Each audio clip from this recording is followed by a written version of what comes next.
Hey everyone, it's Russ Johns, and we are here on Future Media TV, and I'm so excited for today. Another wonderful show on Thursday in Houston, Texas, and my wonderful guest, Marian LaSalle, and we have a very special guest with us.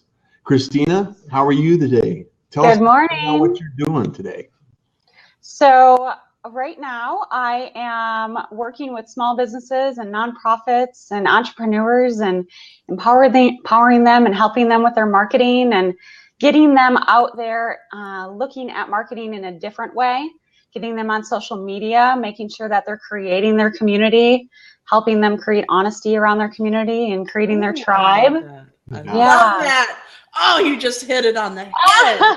Thank you. Has she been practicing, Marian? You know, no wonder we were attracted to her, because talk funny. about honesty and building a community. That's what it's all about. Don't try to be something you're not. And Exactly. don't try to sell as soon as you meet me. Let's build a relationship, build a community, and be honest with each other. Yes. We love you. Yes, it's all about being authentic. Don't be two different people. Kristina, who is your favorite type of client? Is it a small business owner, an entrepreneur? To be honest, I primarily work with nonprofits and the small business owners and entrepreneurs that operate like nonprofits, because let's be honest, when you start a business, you don't have a budget for marketing. And so those are my my favorite types of clients, because you have to think out of the box for your marketing. You have to get on social media and present things in creative ways to attract people to your brand.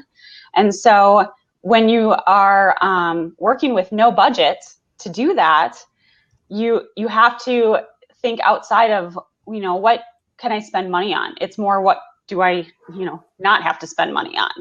And so I'm actually, those are my favorite types of clients. They're not always, I guess, the clients that are the most prominent within my business, but I spend the most time with them, I would say, because you have to go the extra mile to really get into that kind of marketing with them.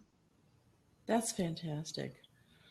Russ, do you have, I know you have a million questions. So I know that we have other people that we've had on the show that deal in nonprofits. I'd love to introduce those individuals to you, and that's what it's all about. It immediately comes to mind is, how can I help Kristina?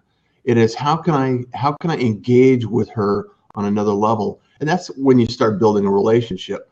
What do you find in social media as well as real life that you can transition to start building a relationship with somebody you're interested in?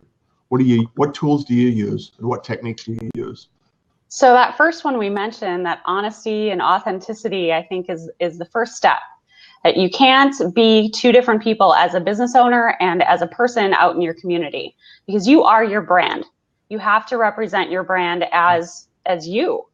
And so even if you're working for a company that isn't yours, say it's a nonprofit or a franchise, you need to be out there representing as an authentic part of that company. Absolutely. And so I think that really is the first step, that you have the passion and the staff that has the same passion. You have this team around you to go out and help you market. And when you walk into a room, people can feel that energy and just associate that positive energy with your brand automatically without even really necessarily realizing they need you. Right. And even if they don't need you, they want to need you. And so I think that's where it has to start. Well, and that's so important, because once you identify, you're not, at least for myself, and Marian, you can speak to this as well, is not everyone gravitates. There's people that gravitate toward me, and there's people that gravitate toward Marian. And we've worked together, we've networked, we've been in different groups and circles and different things over time. And there's a lot of people that just absolutely just connect with Marian. And it's just like, it's interesting to watch. We can actually see it in action all the time. And it's and that's okay. And then there's other times we'll be in meetings and it's like I'm not even there. They're focused on Russ, like he is king, he is God, and who is this other lady we don't know? But let's just talk to this man with the beard, okay?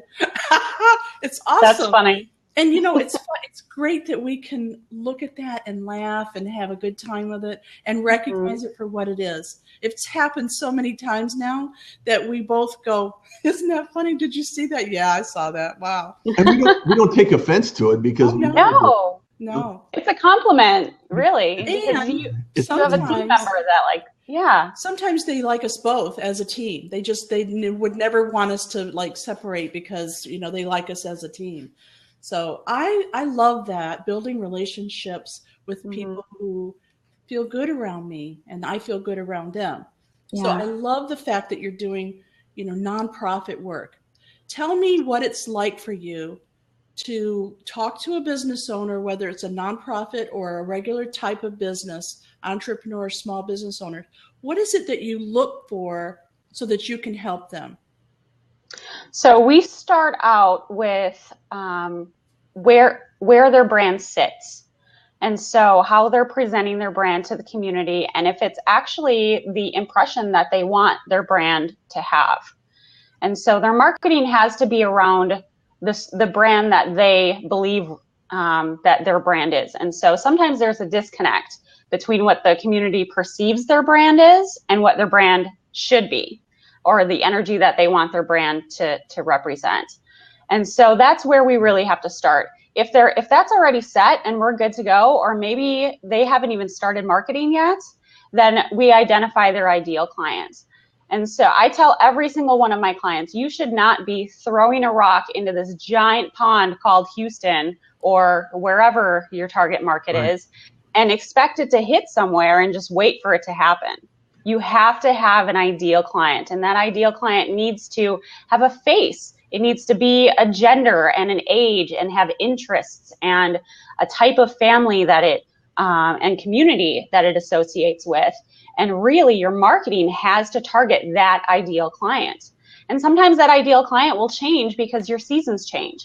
And maybe you're centering your marketing around a holiday and Mother's Day is coming up or something like that. And so that's okay to change that ideal client temporarily for your marketing. However, in the back of your mind, you should really have an idea of who your base marketing is going to go toward and focus that, because there's too big of a pond to just throw out a rock and expect to hit something. Kristina, this is really great information, and people need to hear it, but they don't really understand the why. And Russ had to hit me over the head for years for me to finally get it. I heard it over and over again, but didn't quite understand what it was that they were talking about.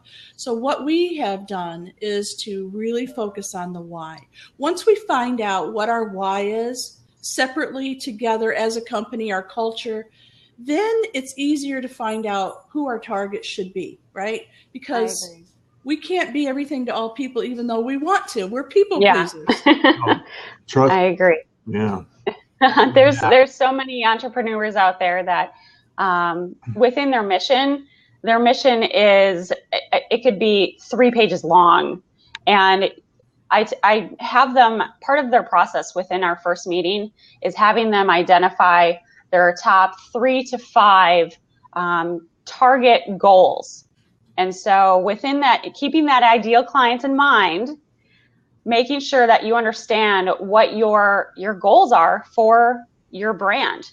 And if it's involving getting a certain kind of community involved in your brand and creating this tribe around your brand, if your goals are simply to just hit your bottom line, then maybe I'm not the person for you, but you have to have something in there that identifies where you're going in the next 3 months, the next 6 months, the next 12 months, so that we can actually do something with your marketing while we're creating that tribe around your brand. Fantastic. So I want to ask, so, you know, right now everybody's talking about content, you know, content. And that's what we do. I mean, we create a lot of content for a lot of people, right? And we choose to use video. You know, I've been broadcasting and podcasting for years, and I still love that platform. Love it. Yeah. Many people how to podcast, and now we're moving into this video realm where we're pushing the boundaries on how to create content, repurpose that content in different areas. What do you feel is this, critical to creating content as it relates to social media and some of those aspects? Sure. Social media is my favorite part of marketing. Okay. And so I think that it is the part you cannot go without. And so content is key, really, in everything that you do, because social media is this free resource that so many businesses are not using. And so in creating that content, you have to remember that and really look at it as a consumer, because when you say that you go onto Facebook yourself, you don't necessarily want to be sold with every single post that you're scrolling through in your feed. Otherwise, you're going to start to unfollow and just completely probably quit Facebook after a while too. And so you have to think about the way that as a consumer or as a follower or a fan of this brand, what you would actually want to see and to engage with. And really it's about engagement. And so I like to follow the 70-20-10 rule, which I have this written down so I don't mess it up for you. It's a 70-20-10. And okay. So it's 70% value added engaging content. So that's non-promotional.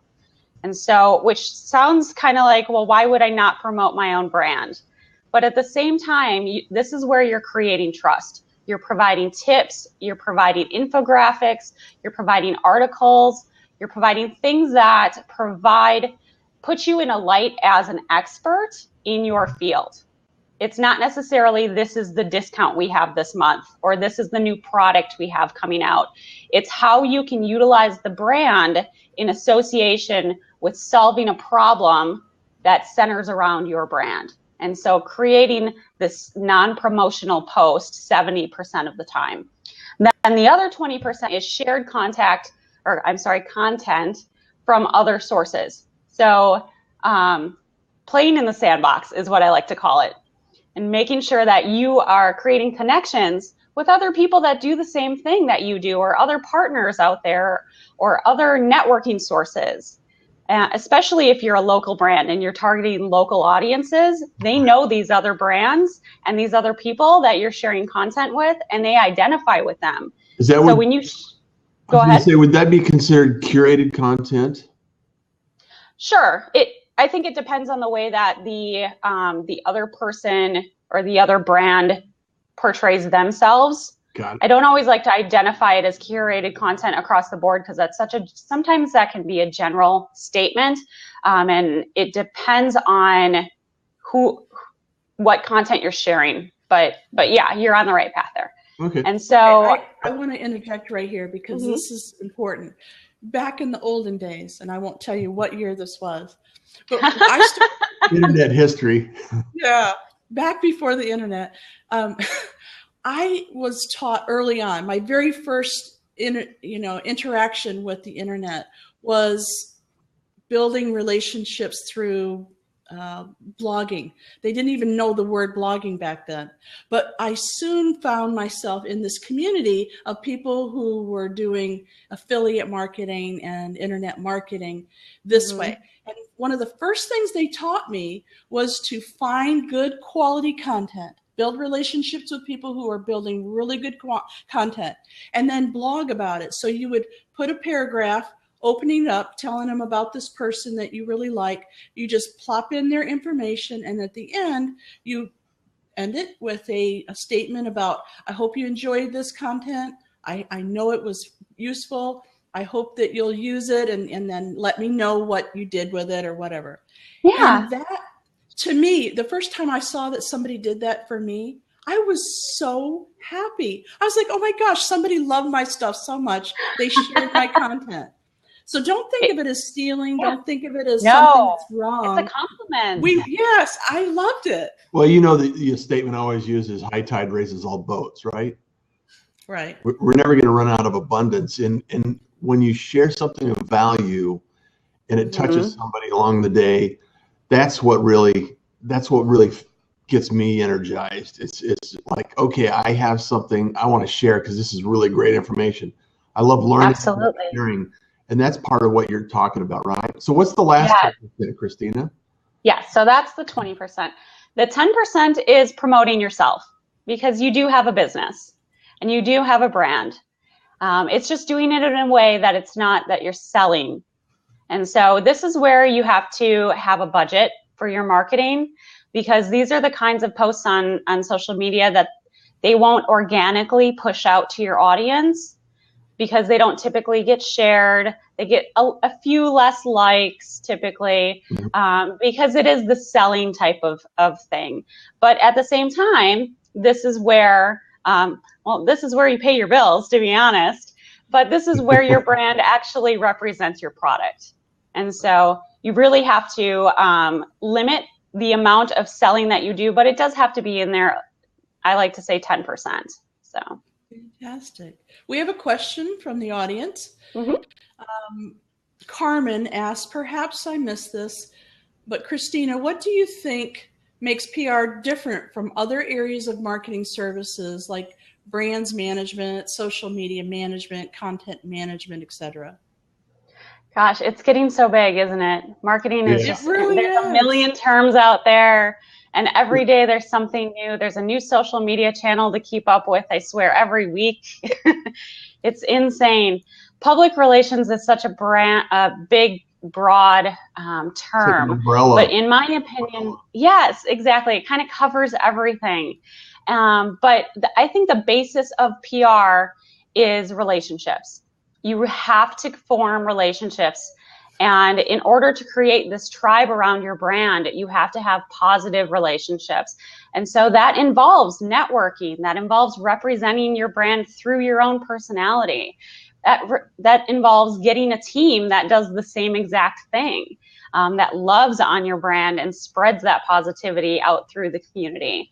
And so PR is free. I mean, you can walk out and have coffee this morning and go sit in a coffee shop and engage with everyone else in the coffee shop, and that's free PR for you.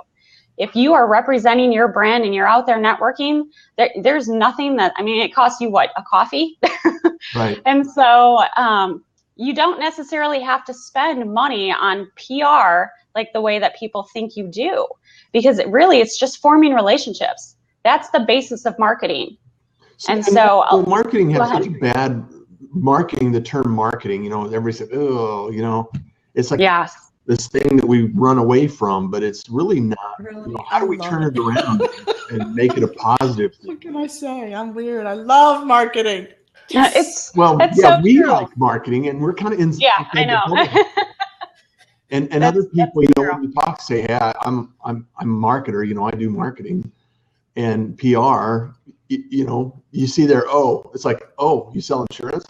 I mean, right? Oh no, is that what people think of us? I mean, how do we turn that around? So yeah, I completely agree Good with question. you. You even find college students that they say their major is marketing, and the entire community is like, oh, I'm sorry. They apologize. Yeah. And so, there is a bad stigma around the word marketing. And that's why I like to add that word engagement before it, because it really is about engaging your community to be a part of what you're doing. And so I always recommend that if you're not a nonprofit, you associate with a nonprofit or with a cause that you believe in. Provide a positive aspect to your brand outside of just what your brand provides itself. And creating these other positive aspects and connecting with them creates this positivity around your marketing. So when you are doing, say, selling a new product, just for example, and maybe you can associate 10% of your proceeds goes to this cause. All of a sudden you have this new community that believes in this cause, that is associating your marketing, that even though you're selling something, now it's a positive thing. And so really looking at spinning that marketing into something positive. And I had this conversation with someone last night at an event. Maybe you can't afford that 10% right now. That's okay. But maybe you can help promote an event that a nonprofit is doing. Or say, for example, it's April, it's Autism Awareness Month. If you can just post something that's blue saying that you're in support of autism awareness, that immediately associates your marketing with a positive vibe. That's what you want to do. And so nonprofits are the easiest, I think, connection to do that with, because they already have this positive vibe within your community that everyone wants to rally around. And that's, I mean, that's an easy thing, especially in Houston, to connect with. There's a million out there that want to connect with your business. That's fantastic. I have a question. So every business has to decide what they're going to do first. What is it that we absolutely cannot go without when we're talking about your PR and your marketing when you're first starting out? I agree. So I recommend network.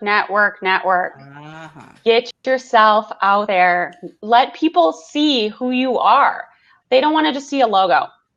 They don't want to be sold to. They want to have a connection to that logo and have that connection to what your brand is doing that month. And have a faith. How do they network? Do they go to events or go to events, go to happy hours, follow up with your customers that already have a loyalty to your brand, create that relationship and make sure that it's ongoing. Send thank you cards, send happy birthday cards, or even if it's just a follow-up text saying, I really enjoyed meeting with you, don't just leave it at that. Continue that relationship later on. Make sure that you're forming these connections, because these are the people that are going to talk about you behind the scenes. And so even if you can't sink money into your marketing, which there's ways to do it without a budget, you can still get out and meet people. And when that right there is the fortune is in the follow-up. What was that?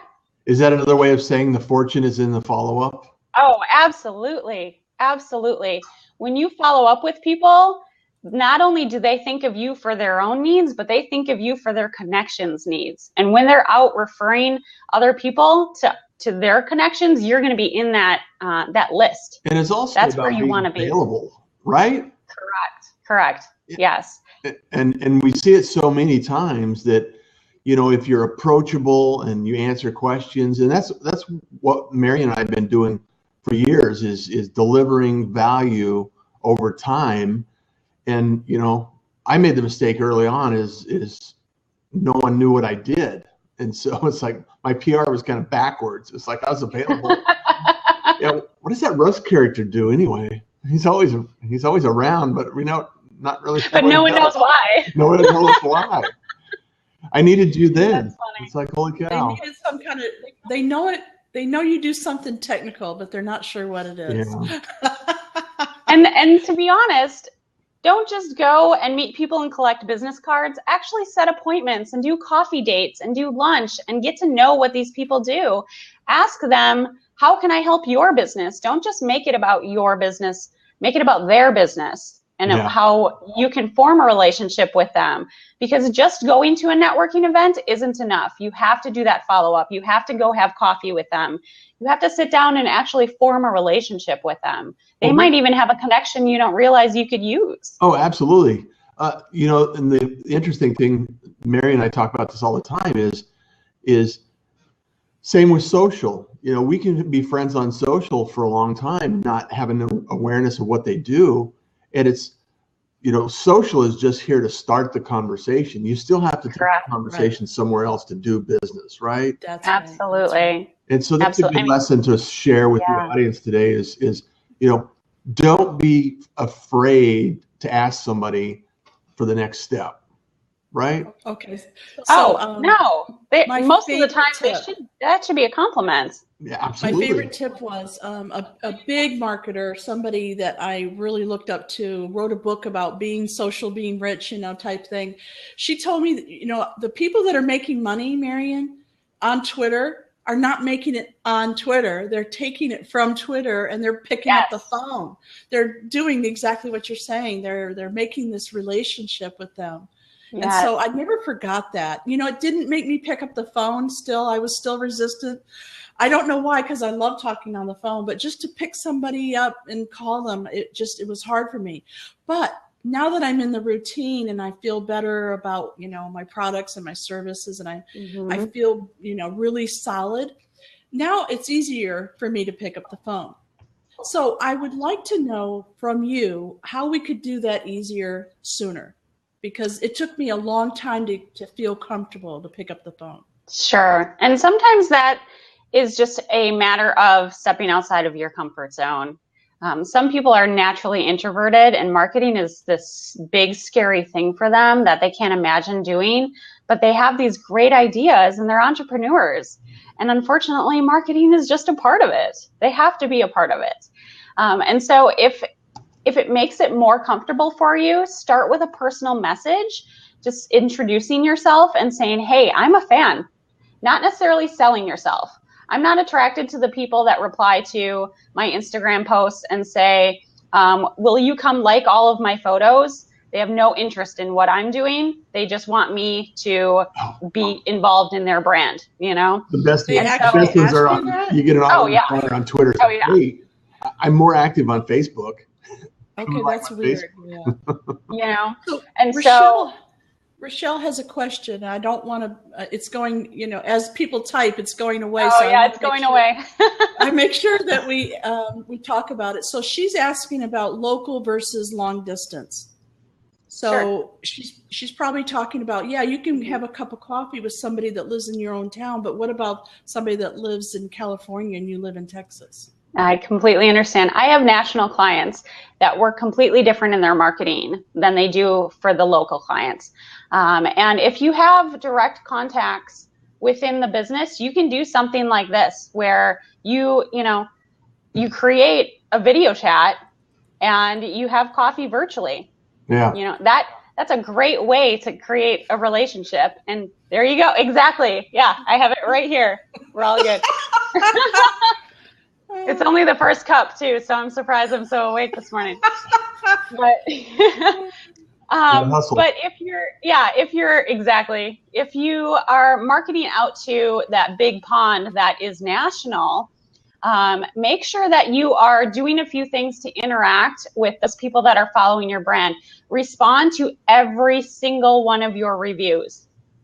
Even if it's negative, especially if it's negative, make sure that people see that you are interacting with the people that are purchasing your products and that are following your brand. If people comment on your social media, thank them for the comments and comment back. And don't make it a generic comment, make it genuine, use their name. People love when you use their names. Yeah. Interact with them outside of that. If you have a contact email address, follow up with them. Ask them if they want to receive newsletters. Make sure that they're involved in things. And then if you know anything personal about them, ask them how that's going. Compliment them on something that's going on, or if it's a personal product, if it's a personalized product that they purchased, mention the personalization that was in that product. Create these relationships. Even though you may not be next door, they might not be in your city, there's ways to connect and show the rest of the community that you are actually a real person behind this brand. You're connecting, or that your entire team cares about your clients and your customers. It's not just, and I hate to use this example, it's not just Walmart, you know, those big box stores where they don't know who comes in the front door every day. They have no idea who their customers are. And maybe some of the team members that work there do, but as a whole, they don't really know their community personally. They might have a target client, but they don't necessarily know, you know, PR Kristina as their target client. They don't know my family, and they don't know what I do, and they don't know the types of products that I buy necessarily. Maybe they do. But so we're really creating that personal connection. Right. So we're wrapping up to the top of the hour, Kristina, and this is way too fast for my liking. We'll have to have you back because I love this conversation and absolutely this topic for a long time. I do want to make sure that we have the opportunity to share, in your opinion, in your experience working with nonprofit entrepreneurs and the startup community, how do you prioritize where you spend your money and how you spend it? I mean, everybody's inundated. Buy my magazine ad. Yeah. Google ads, Facebook ads. There's so many places that we can, create some noise. We need to figure out what the ratio is between what's my spend and what's my return, and how do I maximize this. And I understand some of it's based on, what your target market is, but is there a sequence of priorities that you use in your mindset in your business that we can kind of take away from today? Sure. And I think that most of it should be based on what your target market is. I mean, don't throw your money away on things that aren't going to hit your target market. So that does have to be the first priority. Yeah. But sitting down, and I like when my brands come to me and say, hey, can we just get your opinion on whether or not this is a good idea to spend, and do some research as far as the competitors and how it's worked for them. Don't just trust what the salesperson necessarily is telling you as far as how many impressions you're going to get and how many clicks. Trust me, clicks are not promised. And that type of thing. Like conversion. Yeah, and exactly. And so you really have to do your research, and create this this community around you with your competitors that you can ask, hey, did you try this? Did it work for you? Or approach other brands that maybe you don't have a relationship with and just say, I'm just wondering, is this something that worked? But use your resources, such as your PR people. Even if I'm just, managing your social media, I would love to sit down and have an outside perspective as to whether or not this is a good idea for you. But honestly, the golden rule with working with me is if it's not going to engage your community, it's probably not worth the money. If it doesn't give a reason for someone to actually engage with your brand, then it's probably not a good part of your budget. That's a great statement. I know that we're closing out the show right now. Before we leave, Kristina has some specials, and I'm putting them in the sidebar in the chat room so that you can take advantage of some of the things that she has. And remember, if you're a nonprofit or a nonprofit that needs her help, she's always giving free consultation to them. So please reach out to her and let her know how much you just loved what she talked about today, because I know I did. Oh, yeah. So we're going to have you back, Kristina. Thank you so much for sharing your knowledge and experience and some of the wealth of, the passion that we all have and share with PR, marketing, and these things that we're doing every single day. So really appreciate it. Absolutely. Thanks so much, guys. Have a good day. Thank you. Bye for now. Take care. Enjoy the day.